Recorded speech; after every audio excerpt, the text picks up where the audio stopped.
Closer look at the money race now and what it tells us about what might happen in 8 days. For that part of the story, we bring in NBC News Capitol Hill correspondent Ali Vitale. Ali?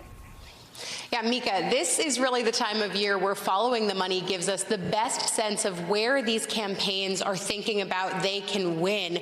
Look, both parties are moving millions of dollars around, but for Republicans, I'm seeing millions of dollars in ads go into places that were previously presumed blue, including in New York, where the House Democratic campaign chair, Sean Patrick Maloney himself, is in a very tight race. Check it out.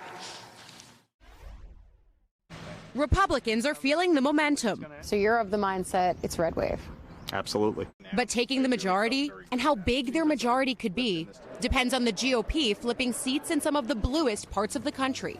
New York State alone has more in-play House seats than almost anywhere else. We're going to win races in a lot of places you haven't seen. That puts Congressman Sean Patrick Maloney at the center of it all. I'm a gay guy with an interracial family in a district that voted for Donald Trump. He's not just in a nail-biter of a re-election battle. So it's not news to me that this is a competitive part of the world. He's also the guy in charge of helping Democrats keep the House.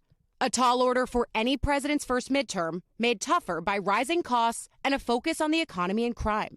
His opponent says, And that's what this election is about, and that's why we are on the verge of winning. Now, both parties are pouring money into races like this one in the waning weeks of the election, trying to close the deal with voters. Democrats hoping to hold the line, Republicans trying to break it. In Maloney's district alone, GOP-aligned groups shelled out more than $6 million in the last 2 weeks. What Maloney said to me is Republicans are setting money on fire here. So this isn't a function of lighting money on fire. This is a function of voters in this district are fed up and they want change. Across the map, Republicans investing in states that have elected Democrats for decades. Rhode Island, Connecticut, Oregon, to name a few. We can't afford Magaziner in Congress. Blanketing the airwaves with ads. It's all on the line. Democrats, meanwhile, focused on contrast, especially on abortion rights.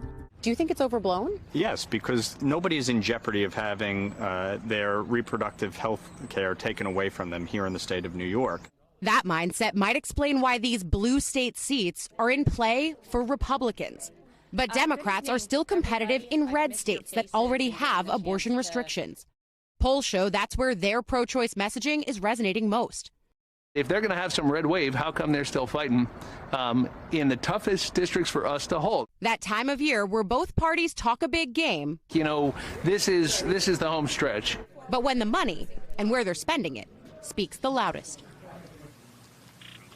And Mika, I'm so struck as I was traveling over the course of just the last week. I was in Virginia, I was in New York, I was in Florida, all of these places where as I was talking to voters, including in my hometown, which is actually where Maloney is running for re-election, the issues that we talk about on crime, the economy, reproductive access, and of course threats to democracy, those are really the issues that are hinging on this election. Voters very much keeping those front of mind. So even as all politics is still local, those issues have percolated down to voters, and it's clear that the polling matches what voters are talking about on the ground.